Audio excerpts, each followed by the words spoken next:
რიგაში UKF-ის ორგანიზებით გაიმართა კარატეში ევროპის ჩემპიონატი, მე-15-ად ჩატარდა ეს ტურნირი და საქართველოს დელეგაციამაც მიიღო მონაწილეობა 15 კაციანი წარმომადგენლობით. მნიშვნელოვანი პრიზებიც აიღეს ქართველებმა. პირველი ადგილი ინდივიდუალურ კატაში უფროსებს შორის პარადისციპლინაში ალექსანდრე შამუგიამ დაიკავა.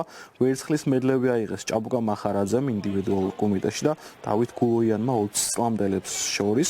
ბრინჯაოს მედალი აიღო ირაკლი ღონხაძემ ვეტერანებს შორის, საბა სურმანიძე 20 წლამდელებს შორის გახდა ასევე ბრინჯაოს მედლის მფლობელი და ბავშვებშიც კარგად გამოვიდნენ ქართველები და სანდრო იაკობიძემ 9 წლამდელთა კომიტეტში მოახერხა მედლის მოპოვება.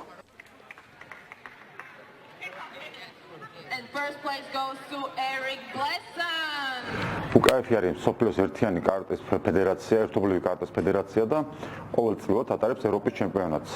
ჩვენ საქართველოსთან ვიყავით დაახლოებით 15-16 კაციანი დელეგაცია და საერთო ჯამში ავიღეთ სხვა ჯინჯის მელდები და კარგად გამოვედით.